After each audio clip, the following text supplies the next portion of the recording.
تربية الكلاب مع الأغنام خطر بيهدد صحتك وصحة قطيعك. وفي فيديو النهاردة هنجاوب على 4 أسئلة توضح سبب الخطورة.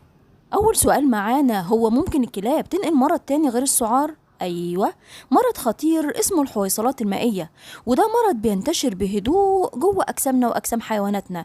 يعني للأسف ما بنحسش بيه غير لما يكون خلاص اتمكن من جسمنا. تاني سؤال معانا، طب هو إيه مرض الحويصلات المائية ده؟ هقول لك أنا، ده مرض بدايته من دودة صغيرة بتعيش جوه الأمعاء بتاعة الكلب.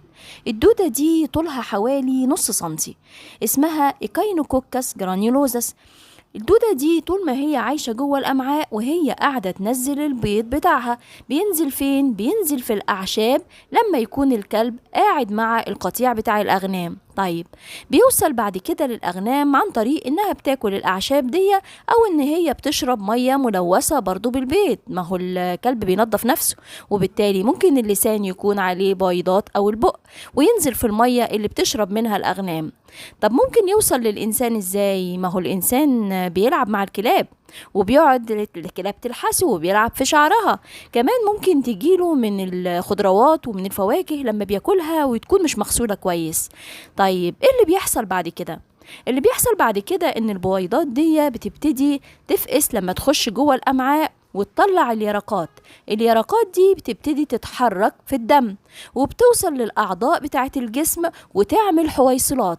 أكتر أعضاء بتحب توصل لها هو الكبد والرئة، وبتعمل زي ما انتوا شايفين كده حويصلات كتيرة جوه الكبد وجوه الرئة. الحويصلات دي ممكن حجمها يوصل لحجم البرتقانة. فاكرين الدودة كان حجمها ايه؟ نص سنتي. حجمها بقى دلوقتي في الحويصلة ممكن يوصل ل10 سنتي جوه الكبد وجوه الرئة. طيب ايه اللي هيحصل بعد كده؟ الحويصلة دي مليانة سائل ومليانة حبيبات كده عاملة زي الرمل. كل حباية منهم لو رجع تاني الكلب وأكلها هتعمل دودة كاملة جوه الأمعاء بتاعته، وتبتدي ترجع الدورة تاني وتبتدي تنزل البيض تاني. عشان كده ممنوع لما يتذبح أي حيوان في المجزر وتبقى الكبد بتاعته أو الرئة فيها الحويصلات دي، ممنوع إن أنا أخدها وأديها للكلاب عشان الدورة ما تكتملش تاني. طب أعمل إيه لو أنا عايزة أكلها للكلب؟ لا، لازم أسويها كويس قبل ما أديها له، أو اروح ارميها، ما ادهاش للكلب عشان الدورة ما تكتملش ويزيد معايا الدودة جوه الامعاء. تالت سؤال معانا، هي ايه اعراض المرض ده؟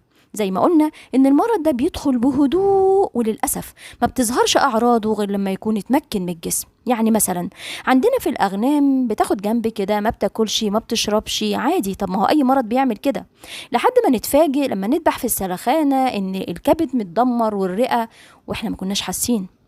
أما بقى في الإنسان فالموضوع يطول شوية، لأنه الأعراض بتاعته بتظهر على حسب العضو اللي دخلت فيه اليرقة وعملت فيه الحويصلات. المرض ده بيخش على الكبد بنسبة 66%، وطبعا بيعمل ألم في البطن شديد، بيعمل صفرة، بيعمل استسقاء. كمان بيخش على الرئة بنسبة 22%، بيعمل لي ألم في الصدر، بيعمل لي بلغم في دم، بيعمل لي كحة شديدة. وللأسف الكحة الشديدة دي في بعض الأحيان ممكن تعمل انفجار في الحويصلات المائية دي، وتبتدي الحبوب اللي جواها تطلع في الجسم وتعمل لي حساسية ممكن تؤدي للوفاة، أو ممكن تعمل لي عدوى بكتيرية تعمل لي صديد. كمان ممكن تروح للكلى بنسبة 3%، فبتعمل لي أعراض دم في البول، بتعمل لي ألم كلوي شديد. ممكن كمان تروح العظم بنسبة 2%، تعمل لي هشاشة عظام. ممكن تروح المخ بنسبة 1%، بتعمل لي صداع، بتعمل لي صرع، بتعمل لي تشنجات. أما بقى 6% الباقية بتروحهم في باقي أعضاء الجسم، يعني ممكن تروح العين، ممكن تروح الأعضاء التناسلية. يعني زي ما انتوا شايفين المرض ده خطير جدا وحسب العضو اللي راح فيه. طب والحل؟ للأسف مفيش حل غير تدخل جراحي. رابع سؤال معانا والأخير، إزاي أحمي نفسي وأحمي حيواناتي؟ طبعا أول حاجة لازم نغسل الخضروات والفواكه كويس قبل الأكل. لازم كمان أغسل إيدي بالمية والصابون، وخصوصا بعد ما ألعب مع الكلب بتاعي.